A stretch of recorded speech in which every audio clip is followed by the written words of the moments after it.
오늘 보실 말씀은 창세기 3장입니다. 창세기 3장 6절에서 15절까지 보시겠습니다.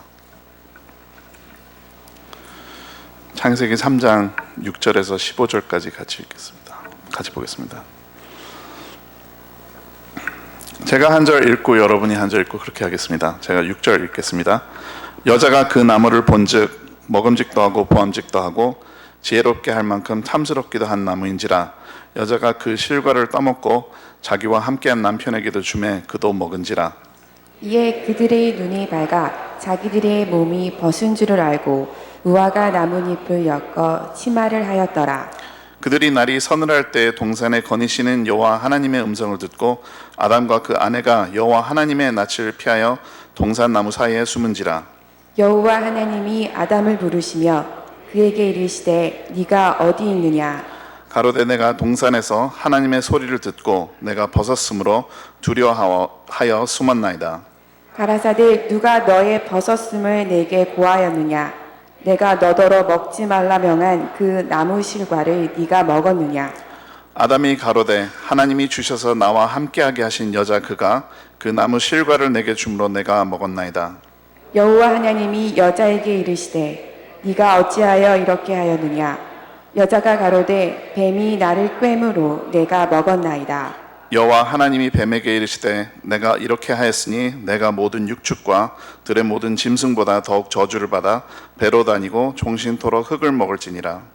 내가 너로 여자와 원수가 되게 하고 너의 후손도 여자의 후손과 원수가 되게 하리니 여자의 후손은 내 머리를 상하게 할 것이요 너는 그의 발꿈치를 상하게 할 것이니라 하시고. 네.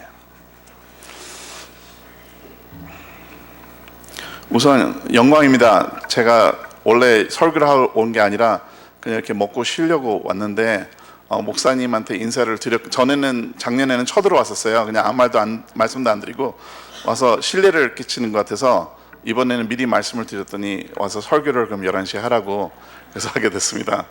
네, 그리고 특별히 은서가 태어나서 아버지도 어머니도 아직 못 뵀어요. 근데 이제 아무래도 삼성교회 분들한테 먼저 배워드릴 것 같아서 데리고 왔습니다. 그리고 수남이다. 울지도 않고. 기도해 주셔서 너무 감사합니다. 분명히 여기 계신 권사님들 또 집사님들 성도 여러분들 아마 저희들을 위해서 기도 매일 하는 분들도 있는 걸로 제가 알고 있는데 너무나도 진심으로 감사드립니다. 네, 여러분의 하나님의 은혜입니다.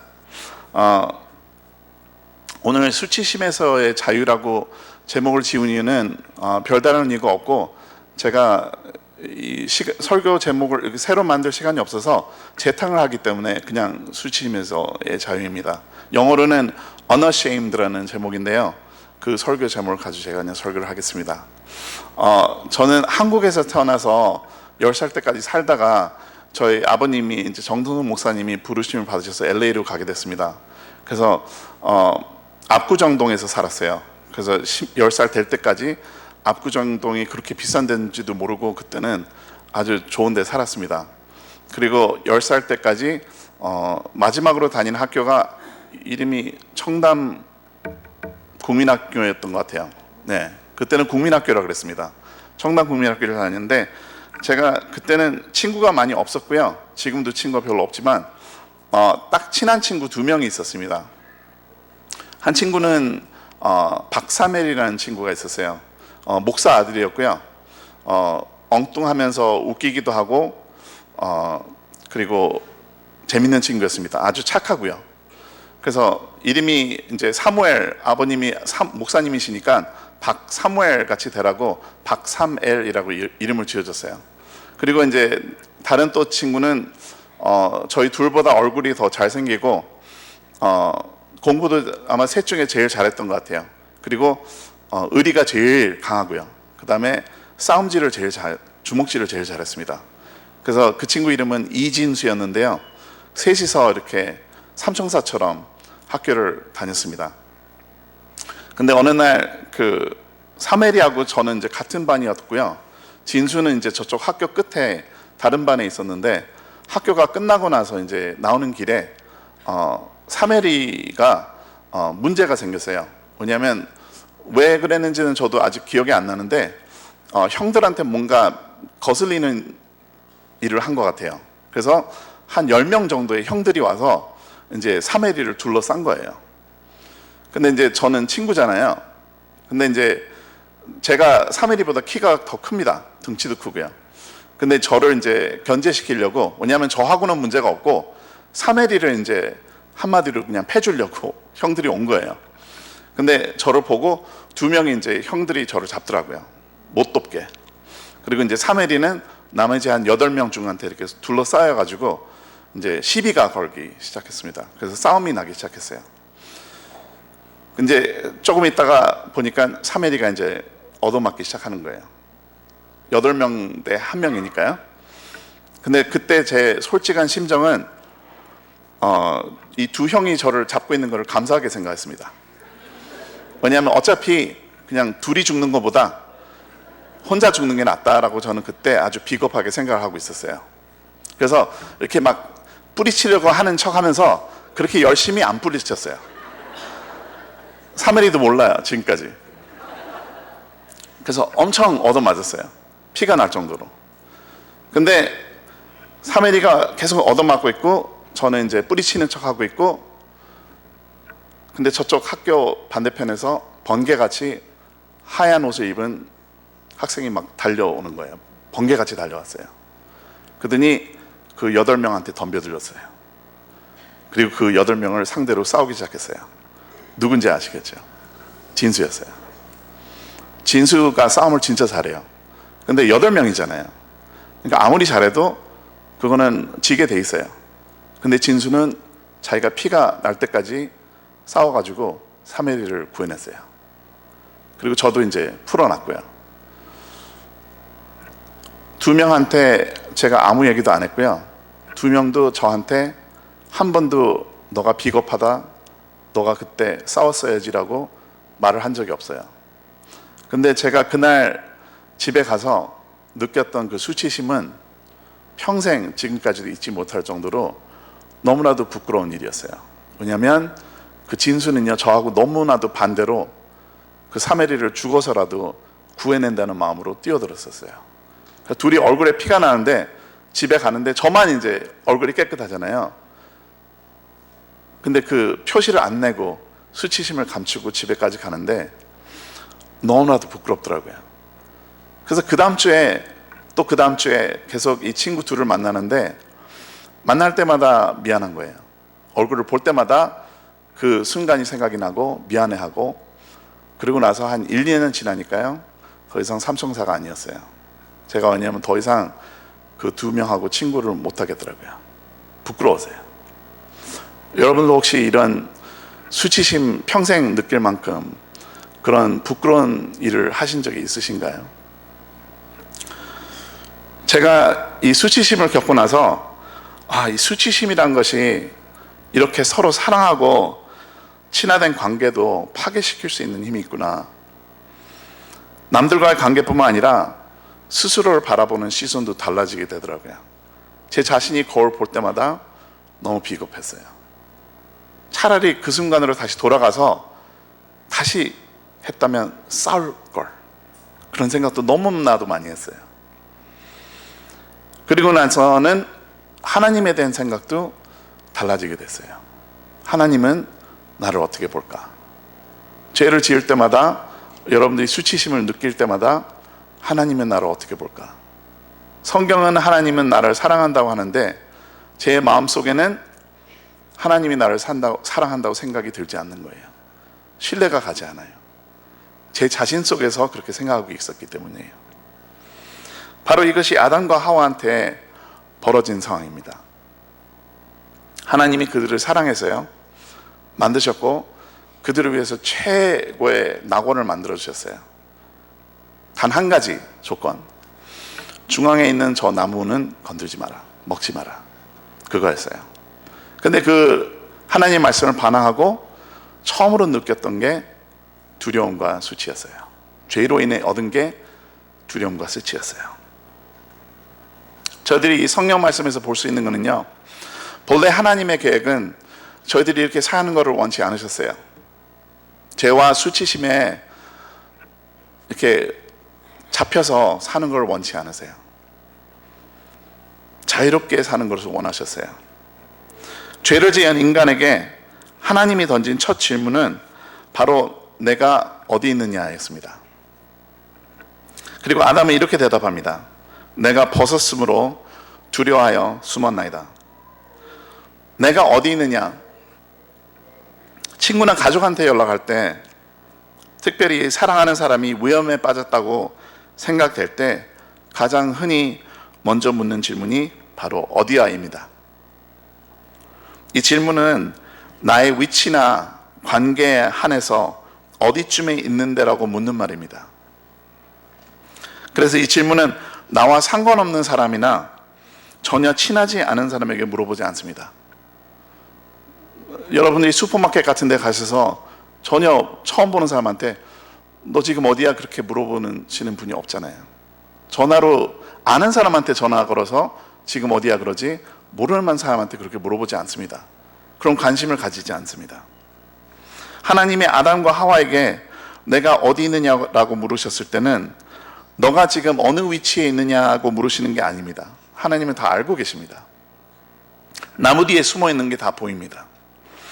그들이 어디에 있었는지 무엇을 했는지 몰라서 묻는 질문이 아니라 하나님이 묻는 질문은 왜 나한테서 숨어 있느냐입니다.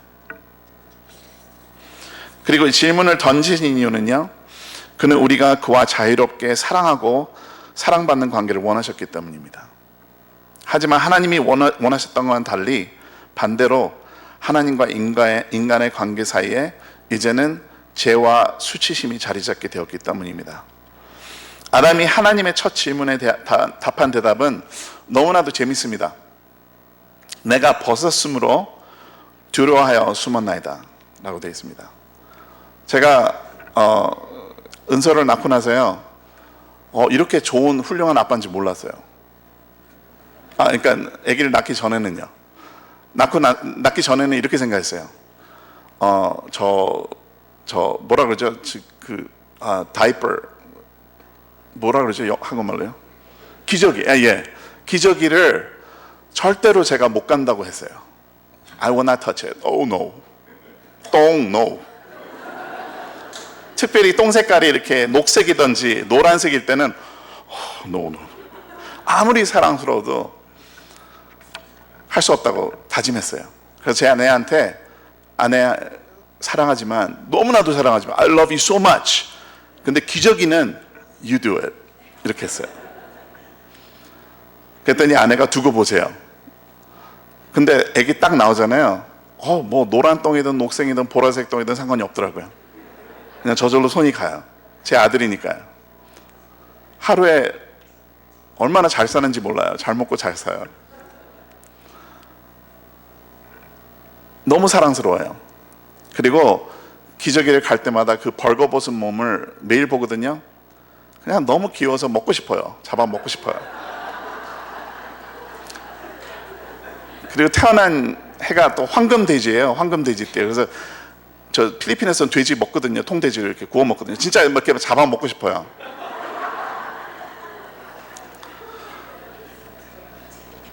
아담이 하나님한테 내가 벗었으므로 두려워하여 숨었나이다 그럴 때 하나님이 어떻게 생각하셨을 것 같아요? 너 매일 벗고 다녔어? 그랬을 거 아니에요. 너 벗고 다니는 거 매일 봤어 나는. 왜 갑자기 오늘 두려워? 왜 나무 뒤에 숨어있니? 그게 하나님의 생각이세요.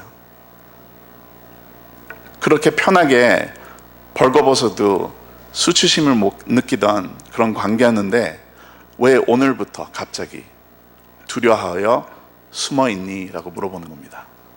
어디 있냐? 왜 나무 뒤에 숨어 있느냐라고 물어보십니다. 창세기 2장 25절에 이렇게 되어 있습니다. 아담과 하와의 첫 모습을 이렇게 기록했습니다. 아담과 그 아내 두 사람이 벌거벗었으나 부끄러워 아니하니라. 부끄러워할 줄을 몰랐어요. 하나님 앞에 숨기거나 감출 것이 없이 그 모습 그대로 자유로웠다는 말입니다. 그리고 이것이 바로 하나님이 인간을 향해 세우신 원래 목적이었습니다. 남 앞에 내 모습 그대로 보여줘도 수치스러움을 느끼지 않는 사람, 그 사람이 참으로 자유로운 사람입니다. 하나님 앞에 벌거벗고 있어도 온전히 사랑받는 사람을 말합니다. 제가 여기 한국에 나오기 전에 일본 정부하고 요새 갈등이 심해진 그걸 이렇게 뉴스로 접하고 또 한국에 와서도 계속 봤어요. 아베 총리가 하는 그런 말도 이렇게 보고요. 연설도 들어보고 느낀 점이 많았습니다. 잘못을 했을 때 진심으로 용서를 구할 줄 아는 사람은 어떤 잘못을 지었더라도 용서를 받을 수 있을 것 같아요. 근데 용서를 구하지 않고 자신의 수치심과 죄책감을 덮으려고 하는 사람은 오히려 더 큰 화를 사게 됩니다. 차라리 잘못했다고 했으면, 처음부터 그냥 잘못했다고 했으면은 너무나도 지금 좋았을 텐데, 계속 덮으려고 하면 할수록 더 화를 일으킵니다. 그 위안부 할머니들이 돌아가시기 전에 정부에서 저희가 잘못했습니다, 일본 시민들도 잘못했다고 하는데 정부들이 나서서, 리더들이 나서서 그렇게 잘못했다고 하면은 얼마나 관계가 더 좋아지겠어요. 아담과 하와도 그렇게 했으면은 하나님한테 어쩌면 용서받았을지도 몰라요. 하나님 원하신 거는 이렇게 하나님 앞에 벌거벗어도, 죄를 지어도 하나님 아버지 죄 지었습니다, 용서하십시오, 저 벌거벗은 대로 사랑해 주십시오, 받아주십시오 라고 하는 사람이 용서받습니다. 그리고 그게 원래 하나님의 계획입니다. 두 번째로, 하나님께 반항한 죄로 인해 인간이 얻은 것은 바로 수치심이었습니다. 우리가 죄를 지을 때 하나님이 물으시는 두 번째 질문은 누가 너의 벗었음을 내게 고하였느냐입니다. 이 질문은 권한에 대한 질문입니다. 누가 너의 생각을 지배하느냐, 너는 누구의 말을 따르느냐에 대한 질문입니다. 우리를 죄와 수치심에 이르게 한 것은 바로 하나님에 대한 인간의 반항 때문이었습니다. 누가 또 무엇이 아담과 하와로 인해 수치심에 빠지게 했을까요? 그것은 바로 먹음직도 하고 보암직도 하고 지혜롭게 할 만큼 탐스러운 나무의 열매를 선택한 이유 때문이었습니다. 이 열매를 선택하기에 이른 마음은 바로 그의 지배 아래 있지 않아도 살 수 있어. 그 사탄이 가장 원했던 게 그거 아니었어요? 내가, 하나님이 받아야 할 칭송과 고난을 이제 내가 받겠다. 인간을 탐한 그 시험도 똑같은 시험이었습니다. 너가 차라리 하나님처럼 해라. 너가 차라리 이걸 먹으면 하나님같이 알고 구분할 줄 알고 네가 알아서 할 수 있어 라고 말하는 겁니다. 너도 하나님같이 자존할 수 있어, 너도 하나님같이 될 수 있어 라고 속삭이는 것이 바로 사탄의 속삭임입니다. 아담과 하와가 이렇게 하나님께 반항함으로 얻은 결과는 무엇일까요? 제가 수년 전에 대전에 미국에 있는 제가 섬기던 교회에서 청소년들을 데리고요, 대전에 있는 그 작은 교회에 가서 영어를 가르친 적이 있어요. 한 일주일 동안요. 왜냐하면 갔더니 교인은 한 30명밖에 안 되시는데 초등학생들이 한 60명이나 있었어요. 그래서 보니까 보육원 시설을 갖춰서 정부에서 돈을 받고 그 목사님과 여전도사님 두 분이서 그 보육원 시설을 운영을 하고 계셨어요. 그래서 아이들이 어디서 왔냐고 했더니 대부분 서울에서 내려온 아이들이었어요. 그리고 부모님들은 서울에서 일을 하고 있고, 그 다음에 할머니 할아버지하고 이렇게 얹혀서 살고 있는 그런 모습이었어요. 그래서 대부분 아이들이 초등학교를 졸업하면은 교회를 안 다녀요. 왜냐하면 전부 다 PC방 아니면 다른 이제 문화로 빠져서 교회를 안 가요. 그러니까 저희들이 영어를 가르치고 여름 동안 이렇게 복음을 전하는 게 유일하게 이 아이들을 교회로 이끄는 그 계기였던 거예요. 그래서 일주일 동안 이런 진짜 더운 날씨에 와가지고 학생들이 고생을 많이 하면서 영어를 가르쳤습니다. 그랬더니 이제 목사님이 저희들 보시고 너무나도 대견해 하시는 거예요. 이렇게 한국말도 잘 모르는 학생들이 미국에서 와가지고 이런 학생들한테 투자하고 영어를 이렇게 열심히 가르치니까 목사님이 이제 저희들한테 상을 주시겠다고 해서 저도 가본 적이 없는 찜질방에 데려가시겠다고 하는 거예요. 그래서 제가 한번 들어보긴 했어요. 그냥 목욕탕은 제가 기억을 하니까 찜질방이 뭐냐고 했더니 그냥 뭐 목욕탕 같은 거라고 이렇게 설명을 해주셨어요. 그래서 오케이 알겠습니다 목사님 가겠습니다 그랬어요. 애들도 뭔지 모르고 저를 따랐어요. 한 15명의 학생들이 이제 저하고 목사님하고 찜질방에 갔습니다. 그랬더니 목사님이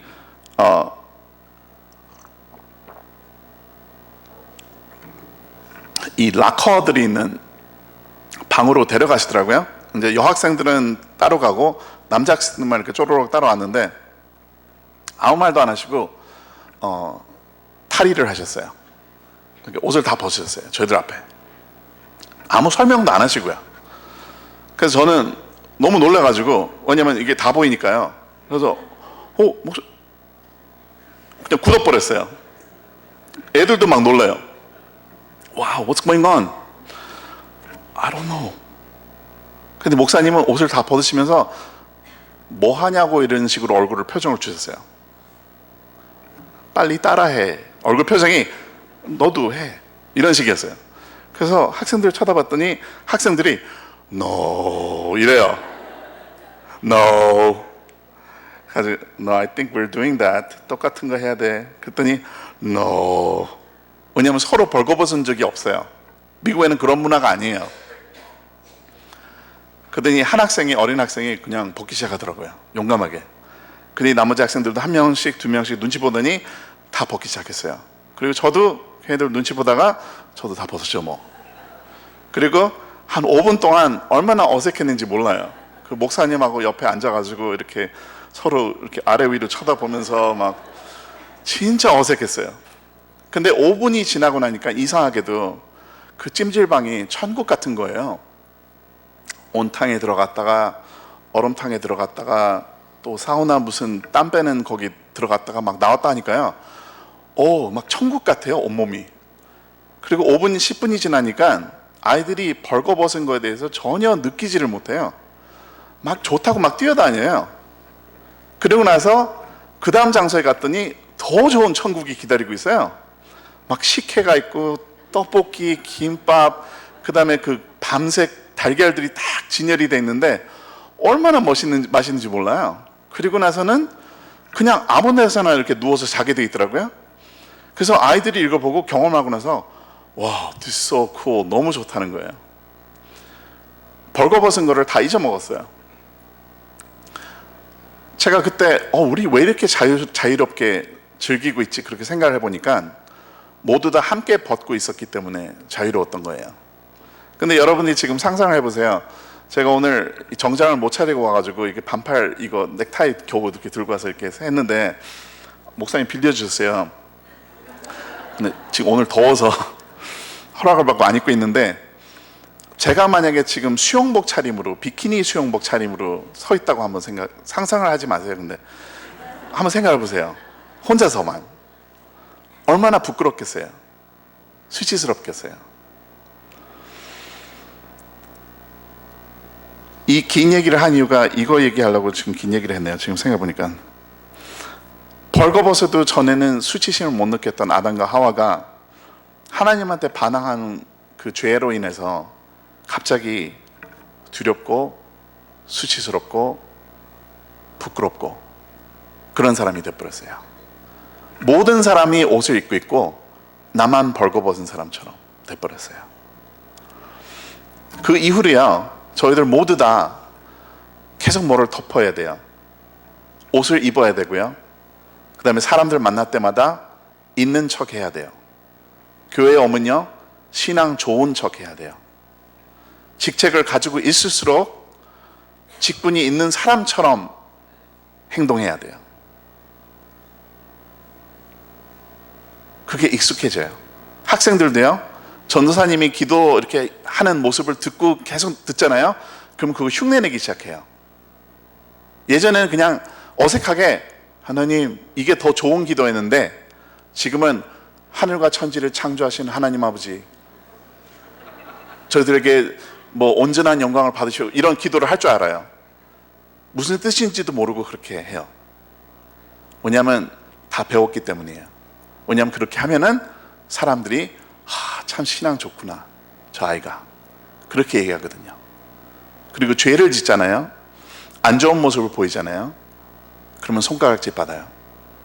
제가 가르쳤던 학생들 중에 부모님한테 이제 감사하다고 연설을 한 적이 있었어요. 교회 앞에서요. 한 500명이 되는 교회 앞에서 연설을 했는데 너무나도 좋은 연설이었어요. 부모님 키워줘서 고맙습니다.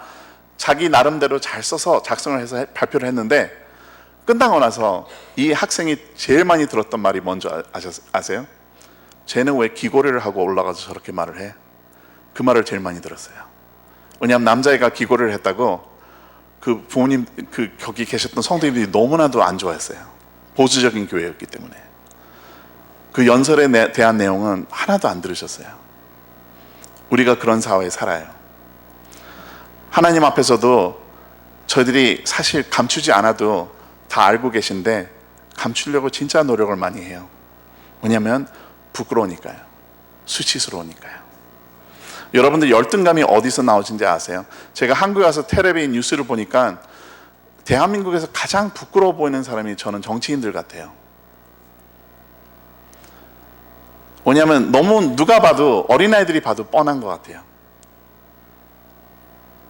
저분들이 우리나라의 리더구나.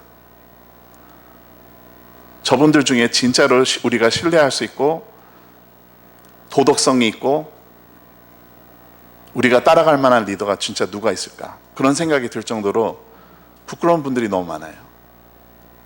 돈도 많고 권력도 많아요. 양복도 너무 멋있어요. 근데 진짜로 교양도 없고 말만 잘하고 너무나도 부끄러워해요. 서로 멱살 잡고 싸울 때는 제일 부끄러워요. 미국에서 그런 영상 다 띄워주거든요. 코리아라고. 미국 정부에서 그런 싸움을 한번 해봤으면 좋겠어요. 진짜 재밌을 것 같아요. 백인들이 그렇게 싸우면. 근데 너무 부끄러웠어요. 저희들도 그렇게 숨기고 싶은 게 너무 많아요. 여러분들은 어떠세요? 혹시 저같이 다른 사람한테는 아무거 아닐지도 몰라도 평생 여러분들 괴롭히고 계시는 그런 거 있으세요? 숨기고 싶은 거. 여러분들 하나님한테 그거 들고 그냥 가시면 돼요. 하나님은 받아주실 수 있어요. 자책 안 하셔도 돼요. 여기서 하나님한테 반항하러 얻은 게 3가지가 있는데요.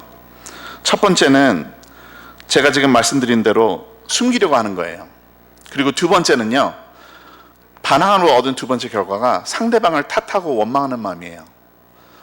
여러분들 일이 잘 안 될 때 혹시 이렇게 남 탓 잘 하시는 분 있으세요? 제가 성격이 좀 그래요. 제가 A형인데 A형 사람들이 그런 거 잘 많이 하더라고요. 그리고 저는 완벽주의자예요. 그래서 저는 완벽해야 되기 때문에 뭐가 잘못되면은 다른 사람을 탓하는 게 제일 먼저 해요. 근데 아담과 하와가 꼭 그랬어요. 아담이 뭐라고 하신지 아시죠?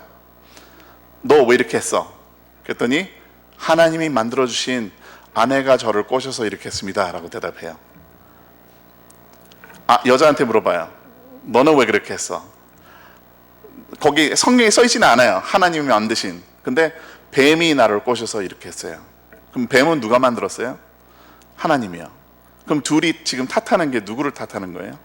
하나님이요. 자녀들이 반항할 때, 반항심 한참 있을 때 너 왜 이렇게 사니? 그러면 뭐라 그런 줄 아세요? 부모님들 때문에 이렇다 그래요. 부모님들 탓해요. 자기 탓 안 하고요.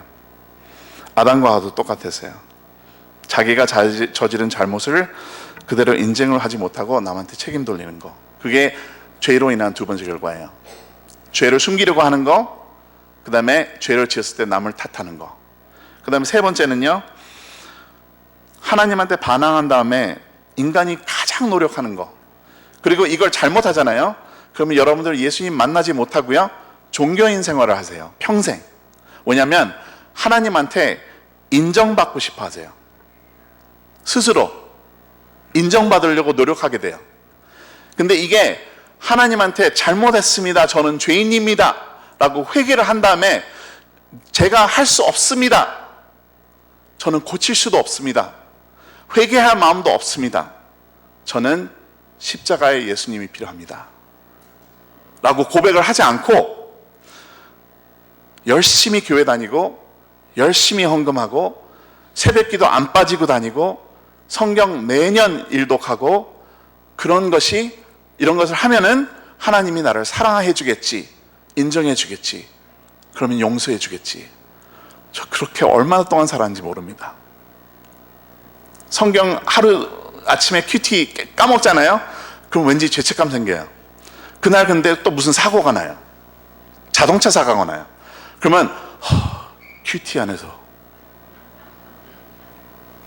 큐티 안 했다. 하나님이 얼마나 치사해요. 큐티 할 때는 잘 봐주시다가 막 복권도 터지고 막 사업도 잘 되다가 갑자기 큐티 안 한 날, 술 먹고 이제 큐티 딱 안 한 날, 그날 갑자기 막 저주를 내리세요. 그런 하나님이 아니에요. 저희들은 벌써 죄를 지었을 때 다 저주받은 사람이었어요. 인정을 받지 못하는 사람들이에요. 평생 아무리 착하게 살아도, 선하게 살아도, 아무리 헌금을 몇십억씩 해도 하나님한테 인정받을 수 없는 사람이에요. 왜냐면요, 하나님은 너무나도 거룩하세요. 저희들한테 감동을 받으실 수 있는 분이 아니에요. 근데 그런 죄인들을 위해서 하나님은 독생자 예수를 보내주셨어요. 그런 분이 하나님이세요. 치사한 분이 아니에요. 우리가 반항했을 때, 우리가 원수 되었을 때, 하나님 모르고 그 옆에 있던 강도처럼, 예수님이 누군지 모르고 욕했던 그 강도처럼 회개만 하면, 주님 오늘 저 데려가 주시면 안 돼요? 저 평생을 그냥 죄인처럼 살았어요. 지금 몇 분까지 전만 해도 저 예수님 욕했어요. 근데 그때 알았어요. 이런 자들을 용서해 주십시오 라고 예수님이 기도할 때 저 회개했어요. 주님, 오늘 천국에 가실 때 저도 데려가 주시면 안 돼요? 저 세례도 못 받아요. 못 박힌 채로 세례를 어떻게 받아요? 저 세례도 못 받아요. 안수 집사도 못 돼요. 헌금도 못 해요. 선한 일도 못 해요. 오늘 조금 있으면 전 죽어요. 하나님을 위해서 한 것이 아무것도 없어요. 이 고백 하나밖에 없어요. 예수님 저 구해주세요. 저를, 예수님을 믿습니다. 그리고 예수님이 하신 말이 뭔지 아시죠? 오늘 너와 내가 함께 하리라. 그게 예수님의 바로 은혜예요. 십자가에 못 박힌 사람들이요, 그냥 못 박힌 게 아니라 다 벌거벗고 못 박힌 거 아세요? 예수님이, 하나님의 아들이 사람들 앞에서 벌거벗고 못 박히신 거 아세요? 참을 수 없는 고통 당하신 거 아세요? 그 이유가 저희들을 구하시기 위해서 그렇게 하셨어요.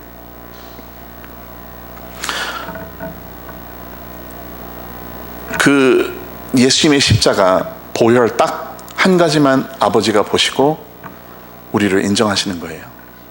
우리를 사랑하시는 거예요. 그래서 복음인 거예요. 마지막으로요, 예수님이 십자가에서의 죄의 고통과 수치심을 겪으심으로 우리를 죄와 수치심에서 우리를 구원하셨습니다. 우리가 죄에 빠졌을 때 하나님께서 물어보시는 세 번째 질문은 내가 어찌하여 이렇게 하였느냐입니다. 영화나 드라마에 보면은 남자친구가 여자친구에게 바람을 피우거나 큰 잘못을 하고 나서 미안해라고 사과 아닌 사과를 하는 장면이 나옵니다. 한국 드라마 보니까 그런 장면 진짜 많이 나오더라고요. 미안해? 그러면 여자가 그냥 미안하다 그러면 그래 고마워 그러고 끝날 줄 알죠. 그렇게 안 끝나요. 미안해? 그럼 뭐라고 하냐면은 도대체 구체적으로 뭐가 미안한데? 라고 다시 물어봐요. 상대방이 자신의 잘못에 대해서 제대로 깨닫지 못하고 있다고 생각될 때 하는 질문입니다. 도대체 뭐가 미안한데? 죽일 눈으로 이렇게 쳐다보면서 얘기해요. 뭐가 미안한데? 아담과 하와가 죄에 빠짐으로 어떤 결과가 그들에게 주어졌는지, 어떤 대가를 그들이 그리고 더 나아가서 하나님이 치러야 됐는지 그들은 알지 못했어요. 정령 죽으리라는 그 하나님의 말씀이 얼마나 무서운 결과를 가져다 줄지 그들은 알지 못했어요. 제 아들 은서가 그래요.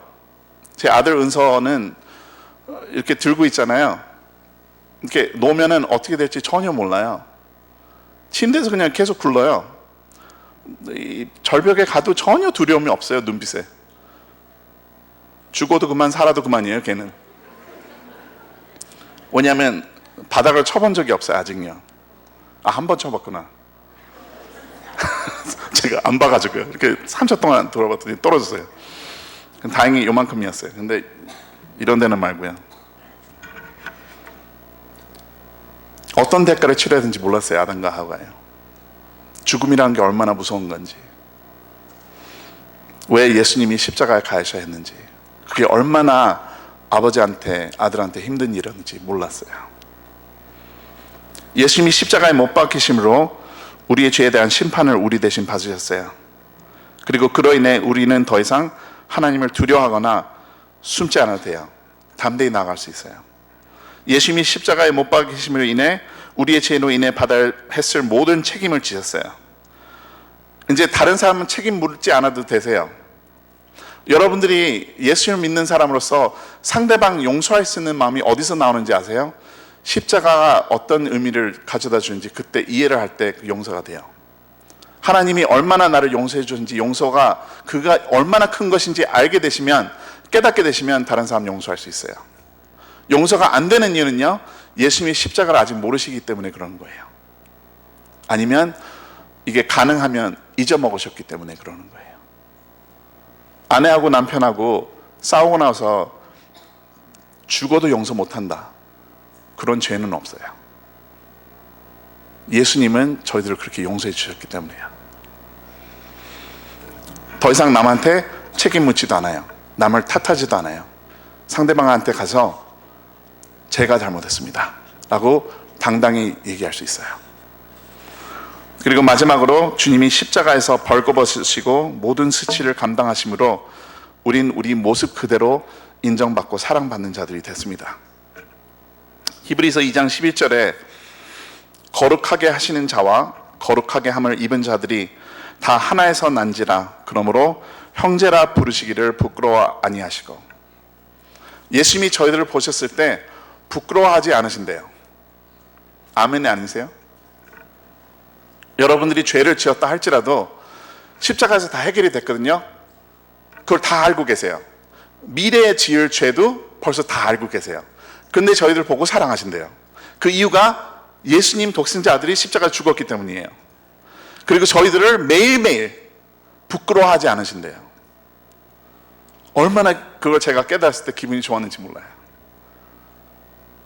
저는 더러운 죄가 너무 많거든요. 오늘도 죄 짓고 왔어요. 근데 부끄러워하지 않으신대요. 그게 왜 좋은지 아세요? 하나님한테 바로 달려갈 수 있으니까 좋아요. 나무 뒤에 이제 더 이상 숨지 않아도 되니까 좋아요. 이제는 아무런 죄를 지어도 제 아들 은서가 저한테 달려오는 것처럼 매일매일 하나님한테 달려갈 수 있어요. 아버지 용서해 주세요. 그럼 아버지는 바로 용서하십니다. 그래, 나는 너를 부끄러워하지 않는다. 나는 너를 사랑한다. 왜냐하면 최종 완성품이 어떻게 될 건지 난 다 알고 있다. 너의 천국에서의 모습을 다 알고 있다. 지금은 부족할지라도 나중에는 정금같이 나올 거야. 성경 말씀이 나와 있습니다. 이제 마치겠습니다. 제가 아내한테 이제 결혼한 지가 벌써 5년이 다 돼가요. 근데 제가 이제 프로포즈를 했거든요. 필리핀에서요.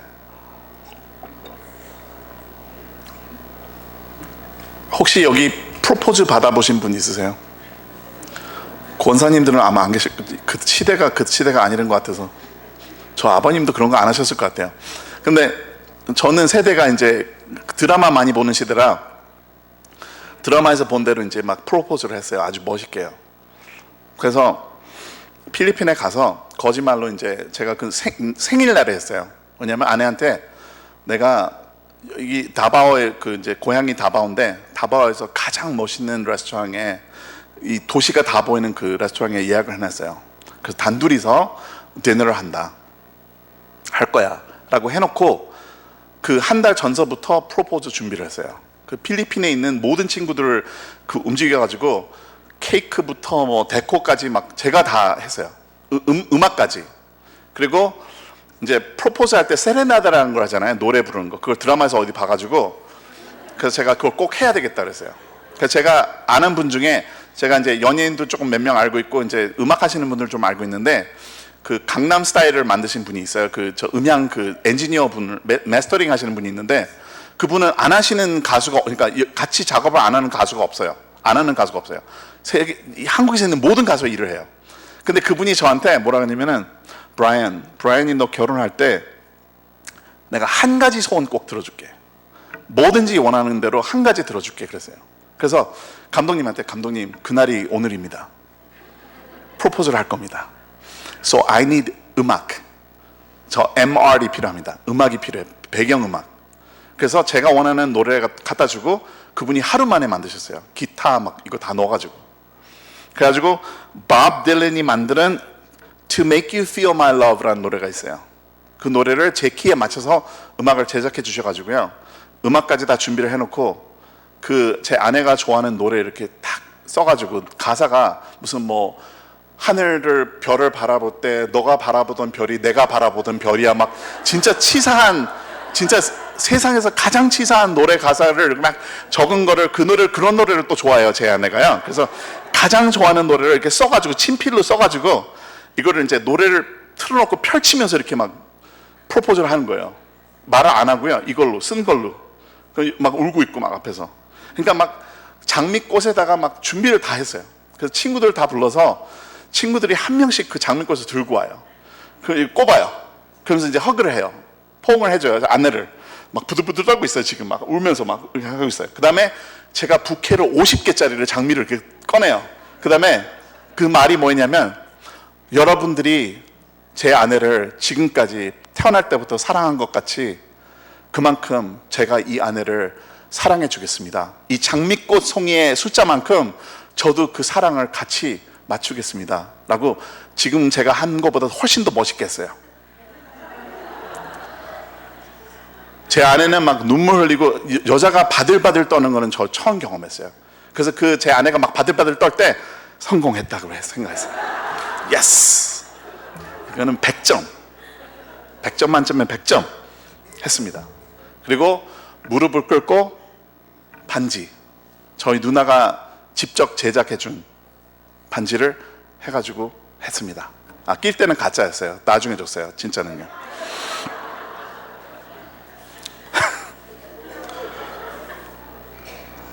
남자가 여자한테 프로포즈 할 때처럼 남자다울 때가 없어요.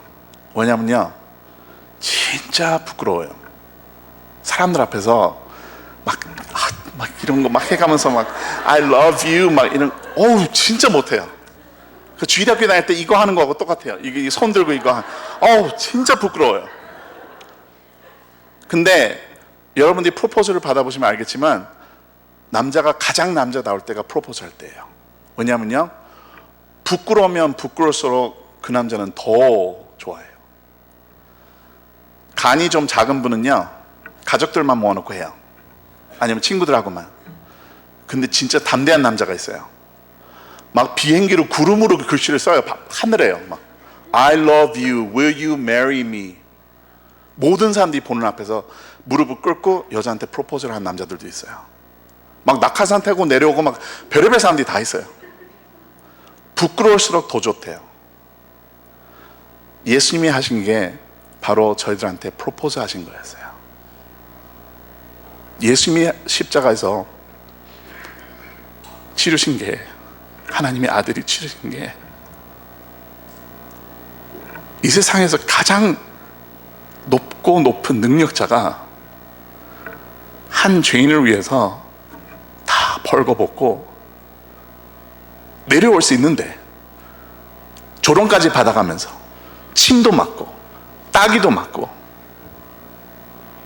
가시관까지 씌워서 너가 왕이냐? 너가 왕이면 내려와 봐라. 그러면 우리가 진짜 섬겨주마. 네가 하나님의 아들이라고? 한번 내려와 봐라. 그리고 그 말씀에도 절대로 내려오지 않으셨어요.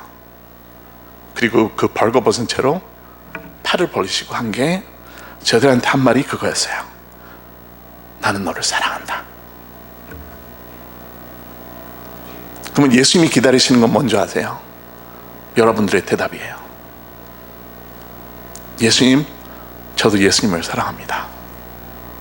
평생 예수님만 따르겠습니다. 그렇게 결심하고 따르는 사람이 성도이고 크리스찬이고 예수님이 참된 제자입니다. 그거 없이는 교회를 평생 다니셔도 헛걸음하시는 겁니다. 여기 계신 모든 분들 한 분도 안 빠지고 그 예수님을 만나보시고 예수님을 구주로 모셨으면 참 좋겠습니다. 같이 기도하시겠습니다.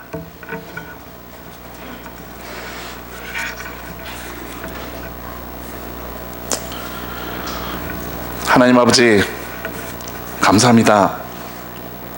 저희들을, 이 죄인들을 용서해 주셔서 감사합니다. 그리고 그 용서의 대가가 얼마나 무겁고 무서운 것인지 저희들은 잘 압니다. 독생자 예수를 보내주시고 그 독생자 예수를 십자가에서 못 박히시고, 그리고 그 독생자 예수는 스스로 과감히 저희들한테 모든 사람들이 보는 앞에서 그 모든 수치와 부끄러움을 감당하셨습니다. 그리고 그 죄의 고통을 치르셨습니다. 예수님, 그 프로포즈에 저희들은 예스라고 대답합니다. 예수님을 따르겠습니다. 예수님을 그 십자가 때문에 사랑합니다. 오늘 이 시간에도 성령님이 함께 하셔서 여기 모인 한 분 한 분 빠지지 않고 이 예수님의 사랑을, 이 한 인생, 주어진 인생 사는 동안 이 예수님을 인격체로 만나고 그 예수님으로 인해 즐거워하고 기뻐하는 그런 예수님이 참된 제자들이 될 수 있도록 축복해 주실 것을 믿고 지금 기도합니다. 예수님 이름으로 기도했습니다. 아멘.